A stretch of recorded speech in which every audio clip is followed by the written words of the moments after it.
早晨，美味假期嘅朋友，我係美味假期嘅阿盧。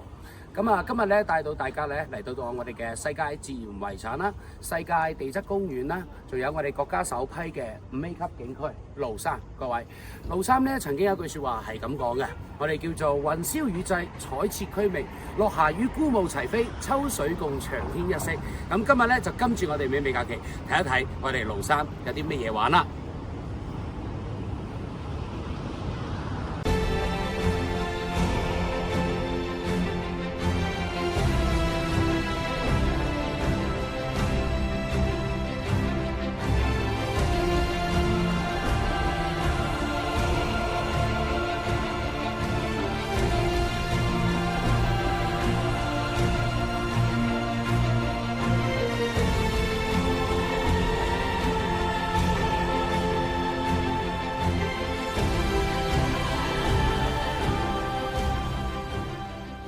好啦，各位，我哋而家咧喺身處係成個廬山海拔最高嘅一個鎮，呢個鎮咧佢個名叫做夫嶺鎮，佢嘅呢個海拔一共係1164米，我哋被稱之為雲中之城。佢而家咧係一個好休閒嘅一個旅遊小鎮，所以咧跟住美味假期喺我哋嘅夫嶺鎮度行下我哋嘅古街，飲下我哋嘅咖啡。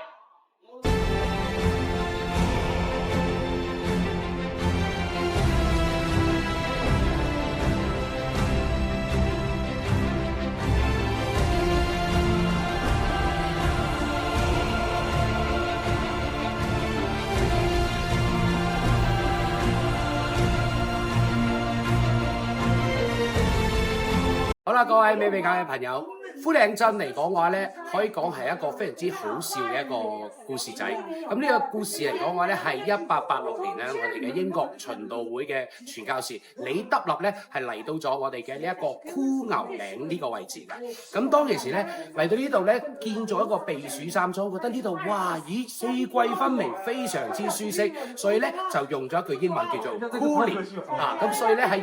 1895年嘅時候咧，呢一個箍牛嶺咧就改成正式命名為叫做箍嶺鎮啦。